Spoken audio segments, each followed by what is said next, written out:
Coverage you can count on. We've already seen natural disasters this year. There have been tornadoes and flooding across the south and east, including right here in North Carolina. Families need to set up their emergency plans, and that includes taking care to protect their pets.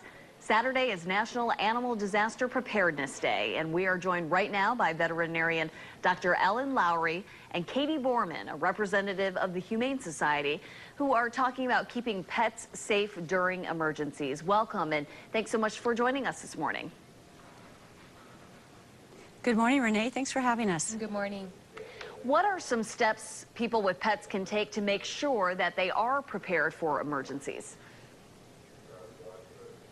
One of the most important things that can be done is making sure your pet has the proper ID and that it's current, either through a microchip or certainly with a collar with a tag, and then plan to prepare just like you would for your family. So have a pet emergency kit that includes several days worth of food, some water, their medical record, and contact information for your veterinarian. So what should pet owners do if they become separated from their pets during a natural disaster? The very first thing that you want to do is head down to your local animal shelter and look for your pet there. That's kind of the clearinghouse during a disaster. And you also always want to make sure, something that we've seen in the past is making sure that your microchip contact information is up to date. A lot of people have that microchip implanted in their pet and then they never update their phone number or their address, and that can be a big problem when we're trying to reunite pets during a disaster.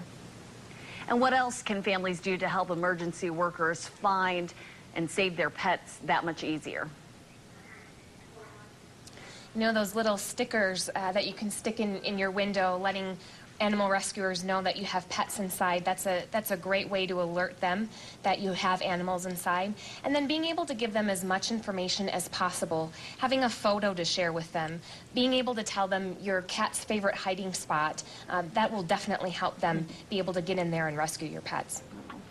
What do you think is the biggest mistake that pet owners do as far as preparing for a natural disaster with their pet? Yeah, that's a great question, because I think the failing to plan or be prepared is probably the biggest mistake, in the fact that you don't have time when a disaster strikes, so you want to make sure you've planned ahead. That's why Hills has partnered and created the Hills Disaster Relief Network with over 100 shelters, so that we can be ready, the shelters can be ready, and we can get information out to pet parents. Thank you so much. Great information, and have to plan before anything big happens. Dr. Ellen Lowry and Katie Borman, thank you so much for sharing that information with us today. Pretty soon.